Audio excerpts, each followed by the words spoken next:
Georgia school ਦਾ shooter ਦਾ ਪੇ ਵੀ ਉਸ ਨੂੰ ਵੀ guilty ਪਾਇਆ ਗਿਆ ਆ, ਦੋਸ਼ੀ ਜਿਹੜਾ ਉਹ ਮੰਨਿਆ ਗਿਆ ਆ ਮਰਡਰ ਤੇ ਮੈਨਸਲੌਟਰ ਦੇ ਚਾਰਜਸ ਦੇ ਵਿੱਚ।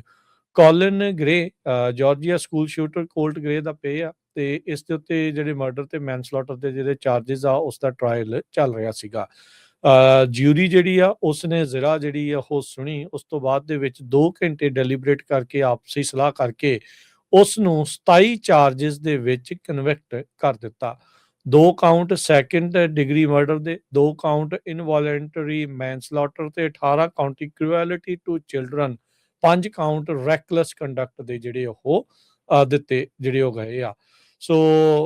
ਕਹਿੰਦੇ ਵੀ ਕੋਲਿਨ ਗ੍ਰੇ ਨੇ ਜਦ ਇਹ ਵਰਡਿਕਟ ਸੁਣਾਇਆ ਗਿਆ ਜੂਰੀ ਦੇ ਦੁਆਰਾ ਤੇ ਕੋਈ ਰਿਐਕਸ਼ਨ ਨਹੀਂ ਦਿੱਤਾ, ਪਰ ਉਸ ਨੂੰ ਹੱਥਕੜੀਆਂ ਲਾ ਕੇ ਉੱਥੋਂ ਲੈ ਗਏ ਸੀਗੇ। ਇਸ ਨੂੰ ਇੱਕ ਮਰਡਰ ਚਾਰਜ ਦੇ ਲਈ 10 ਤੋਂ 30 ਸਾਲ ਦੀ ਜਿਹੜੀ ਸਜ਼ਾ ਆ ਉਹ ਹੋ ਸਕਦੀ ਆ। 1 ਤੋਂ 10 ਸਾਲ ਦੀ ਸਜ਼ਾ ਮੈਨਸਲੌਟਰ ਚਾਰਜਸ ਦੇ ਵਿੱਚ ਹੋ ਸਕਦੀ ਆ। ਇਹਦੇ ਜਿਹੜੇ ਮੁੰਡੇ ਨੇ ਇਸ ਦੇ ਉੱਤੇ ਦੋਸ਼ ਆ, ਪ੍ਰੋਸੀਕਿਊਟਰ ਨੇ ਦੋਸ਼ ਲਾਇਆ ਵੀ ਜਿਹੜਾ ਗ੍ਰੇ ਆ ਉਸਨੇ ਇਸ ਤੇ ਆਪਣੇ ਮੁੰਡੇ ਨੂੰ AR-15 ਸਟਾਈਲ ਜਿਹੜੀ ਰਾਈਫਲ ਆ ਉਹ ਬਾਏ ਕਰਕੇ ਦਿੱਤੀ ਸੀਗੀ ਇੱਕ ਕ੍ਰਿਸਮਸ ਪ੍ਰੈਜ਼ੈਂਟ ਦੇ ਤੌਰ ਦੇ ਉੱਤੇ,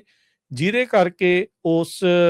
ਜਿਹੜਾ ਸ਼ੂਟਰ ਕੋਲਟ ਗ੍ਰੇ ਆ ਉਹਦੇ ਕੋਲ ਹਥਿਆਰ ਤੇ ਐਮੂਨੇਸ਼ਨ ਮੁਹੱਈਆ ਹੋਇਆ, ਜਦ ਕਿ ਵਾਰਨਿੰਗਸ ਇਹ ਸੀਗੀਆਂ ਵੀ ਇਹਦਾ ਜਿਹੜਾ ਮੁੰਡਾ ਆ, ਇਹਦਾ ਜਿਹੜਾ ਬੱਚਾ ਆ ਉਹ ਡੇਂਜਰ ਸੀਗਾ, ਦੂਜਿਆਂ ਦੇ ਲਈ ਉਹ ਖਤਰਾ ਬਣ ਸਕਦਾ ਸੀ। 14 ਸਾਲਾਂ ਦਾ ਸੀਗਾ ਕੋਲਟ ਗ੍ਰੇ ਜਦ ਉਸਨੇ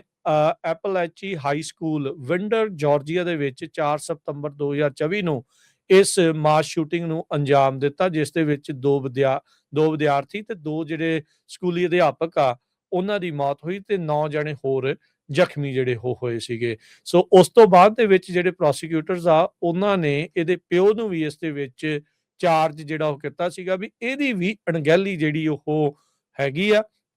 ਜਿਹਦੇ ਕਰਕੇ ਇਹਦੇ ਉੱਤੇ ਚਾਰਜਸ ਲਿਆਂਦੇ। ਇਵੈਂਚੁਅਲੀ ਜਿਹੜੀ ਆ ਉਹ ਟਰਾਇਲ ਦੇ ਵਿੱਚ ਗਈ, ਟਰਾਇਲ ਦੇ ਵਿੱਚ ਜਿਹੜਾ ਤੋਂ ਬਾਅਦ ਅੱਜ ਇਸ ਨੂੰ ਦੋਸ਼ੀ ਕਰਾਰ ਦੇ ਦਿੱਤਾ ਗਿਆ ਹੈਗਾ ਆ। ਕੋਲਿਨ ਗ੍ਰੇ ਦਾ ਜਿਹੜਾ ਡਿਫੈਂਸ ਆ ਉਹ ਆਰਗਿਊ ਕਰ ਰਿਹਾ ਸੀਗਾ ਵੀ ਉਹਨੂੰ ਪਤਾ ਹੀ ਨਹੀਂ ਸੀਗਾ ਵੀ ਉਹਦਾ ਜਿਹੜਾ ਮੁੰਡਾ ਆ ਉਹ ਵਾਇਲੈਂਟ ਪਲਾਨ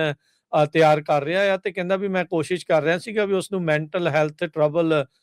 ਦੇ ਲਈ ਜਿਹੜੀ ਉਹ ਕੋਈ ਉਸਨੂੰ ਮਦਦ ਜਿਹੜੀ ਉਹ ਦਵਾ ਸਕਾਂ, ਪਰ ਇਸ ਦੀ ਜਿਹੜੀ ਇਹ ਗੱਲ ਆ ਉਹ ਜਿਊਰੀ ਨੂੰ ਇੱਕ ਹਿਸਾਬ ਦੇ ਨਾਲ ਕਹਿ ਲਓ ਵੀ ਹਜਮ ਜਿਹੜੀ ਉਹ ਨਹੀਂ ਹੋਈ, ਤੇ ਇਸ ਨੂੰ ਵੀ ਬਰਾਬਰ ਦਾ ਜਿਹੜਾ ਇੱਕ ਹਿਸਾਬ ਦੇ ਨਾਲ ਦੋਸ਼ੀ ਪਾਇਆ ਗਿਆ ਵੀ ਤੇਰੀ ਅਣਗਹਿਲੀ ਦੇ ਕਰਕੇ ਇਹ ਮਾਸ ਸ਼ੂਟਿੰਗ ਵਾਪਰੀ ਆ, ਜਿਸ ਦੀ ਹੁਣ ਇਸ ਨੂੰ ਸਜ਼ਾ ਆਉਣ ਵਾਲੇ ਸਮੇਂ ਦੇ ਵਿੱਚ ਸੁਣਾਈ ਜਾਊਗੀ, ਪਰ ਅੱਜ ਦੋਸ਼ੀ ਕਰਾਰ ਦੇ ਦਿੱਤਾ ਗਿਆ ਹੈ।